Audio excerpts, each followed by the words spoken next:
comme je le dis, quel que soit le bord politique du maire, je travaille pour les Guadeloupéens, pour la Guadeloupe.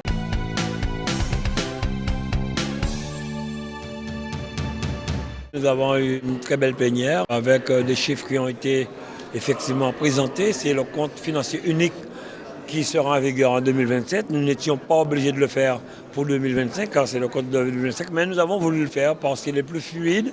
Et vous avez entendu le payeur où la situation de la région s'est encore beaucoup améliorée malgré les investissements que nous faisons, avec effectivement un délai de paiement actuellement à 24 jours 90, avec 5 années de remboursement de nos dettes s'il y a un problème demain. Nous sommes vraiment très contents, très satisfaits du travail réalisé et nous venons d'injecter encore 51 millions dans l'économie, dans notre budget pour augmenter les travaux dans les écoles, à améliorer effectivement les subventions pour le sport et la culture. Sur l'habitat aussi, nous allons faire un effort considérable, mais surtout sur les routes, le marquage, les enrobés que vous avez vus. Nous avons commencé dans plusieurs communes de la Guadeloupe, donc c'est ce qui est important pour nous, et aussi accompagner l'apprentissage. Une plénière où nous avons abordé deux volets essentiellement. Le premier volet qui concernait le compte financier unique, ce qu'on appelle le CFU. Le deuxième volet sur la question de l'eau. Le premier volet sur le CFU, on s'est abstenu. L'an dernier, nous avons voté contre. Cette année, on s'est abstenu. Pour une raison toute simple, c'est que même si les indicateurs qui ont été proposés aujourd'hui par la région Guadeloupe montrent que la région tient la route sur les indicateurs stratégiques, on va dire les indicateurs clés, mais il ne faut pas oublier la réalité du terrain. La réalité, c'est quoi? C'est encore des entreprises qui souffrent, c'est encore le monde du BTP aussi qui a déjà posé pas mal d'alertes sur la situation économique et financière. Et surtout, nous sommes dans une incertitude financière avec des budgets qui sont contraints. Donc nous disons simplement que c'est aussi notre rôle de vigilance par rapport à un compte financier qui est présenté et que globalement, nous espérons vraiment qu'une situation soit meilleure pour la Guadeloupe. C'est ce que nous partageons. Nous avons aujourd'hui traité des sujets donc du budget, du compte financier unique, de l'eau. Et donc globalement, on se rend compte que le conseil régional, la collectivité régionale a une situation qui est globalement saine. On voit une capacité effectivement donc de gestion budgétaire. Nous avons noté des interventions sur le barrage de Moreau, des interventions également sur les déchetteries, voilà, qui vont donc dans le sens de l'environnement.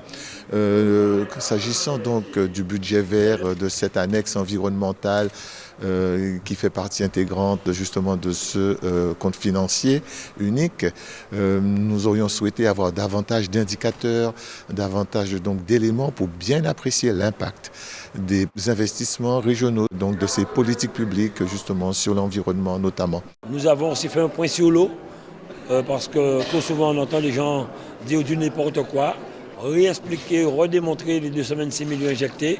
Et pourquoi je parle effectivement que ce n'était pas notre compétence, c'est parce que si tout se passait conformément aux lois en matière de gestion de l'eau et de l'assainissement, eh c'est peut-être 150 millions que nous aurions pu injecter sur les usines de traitement des déchets, sur l'aéroport qui mérite une modernisation. Nous avons effectivement mobilisé plus de 75 millions pour ces trois structures, mais je pense qu'il y a d'autres choses qu'on aurait pu faire. Sur la question de l'eau, nous avons été très satisfaits que cette question soit mise à l'ordre du jour de la plénière, parce que le Congrès va se réunir le 24 juin. Les élus Pays Guadeloupe, nous serons présents à ce Congrès. Nous aurons aussi des propositions à faire. Nous avons entendu les propositions du président de région. Nous avons un peu échangé là-dessus, notamment sur les délais pour faciliter les contrôles, pour réduire justement les délais, pour augmenter les contrôles qui peuvent être faits pour s'assurer que les trajectoires financières sont bonnes. Il y a eu la question aussi des moyens humains, des moyens matériels, comment on va mieux répartir les ressources. La troisième chose, c'est effectivement l'aspect financier, comment on peut avoir plus de financement possible à droite à gauche pour le SMGAG. Et puis surtout, on ne peut pas écarter la question de la gouvernance du SMGAG, savoir si ça répond réellement aux attentes aujourd'hui et futures. Et puis un point aussi qui me semble totalement important, sur lequel Pays Guadeloupe nous avons déjà dit depuis peut-être 2-3 ans, c'est faire que ce soit une opération d'importance nationale pour garantir un financement complet sur le SMGAG. Alors j'ai entendu le président dire qu'il va aussi faire une action vers les parlementaires.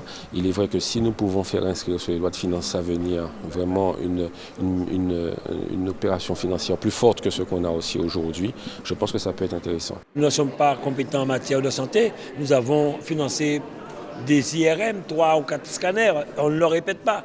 Mais quand vous êtes attaqué, il faut savoir répondre à un certain moment. Donc je le dis franchement, nous continuerons à investir pour la Guadeloupe dans toutes les communes, sur les grosses infrastructures comme nous avons fait il y a 10 ans. Nous n'avons pas démérité et aujourd'hui on présente un compte financier unique, vraiment magnifique, merveilleux, et cela nous permettra de continuer de poursuivre notre travail car nous sommes actuellement dans une incertitude nationale, guerre en Moyen-Orient, guerre en Ukraine, problème d'essence. On ne sait pas de quoi demain sera fait. On profite pour pouvoir continuer à accompagner les communes. Et comme je le dis souvent, l'État donne 2,4 millions dans le cadre du plan Quorum. Mais quand la région construit en lieu et place avec des fonds propres une école de 6 millions, c'est 2 fois ce que l'État accompagne les communes. Et puis, bien entendu, nous souhaitons, au niveau du Conseil de la culture, de l'éducation et de l'environnement, que ces approches environnement, les approches éducation, les approches culture soient mieux abondées, puisqu'il s'agit de leviers essentiels qui forment l'avenir pour la Guadeloupe. Donc effectivement, nous avons une situation, on va dire, financière globale, saine, à court terme, et il faut s'assurer effectivement donc d'avoir des marges de manœuvre sur les exercices à venir. Nous avons aussi aujourd'hui reçu le jeune pilote Gouaric Landry, que nous avons beaucoup accompagné en matière de formation, qui a été le plus jeune pilote de l'Europe. Il a réussi, nous l'avons accompagné, je l'ai aidé personnellement avec son papa qui est devenu un ami. Et je l'ai présenté à Air Caraïbes, il a recruté, ça fait 1 an. Et aujourd'hui, il a signé son intégration en tant que pilote à Air Caraïbes, c'est un plaisir.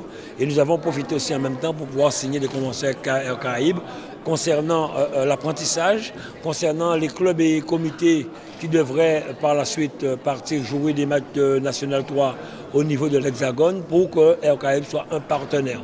Donc vraiment, nous sommes très contents de ce budget. Quand nous sommes arrivés en 2015, 27 communes étaient en déficit, aujourd'hui il n'y en a que 3. Nous avons beaucoup accompagné, nous avons agi en lieu et place de beaucoup de communes que nous continuons d'accompagner. Ça soulage leurs finances et ces communes peuvent faire autre chose parce que la région est là pour les soutenir et nous continuerons. Comme je le dis, quel que soit le bord politique du maire, je travaille pour les Guadeloupéens, pour la Guadeloupe et je continuerai.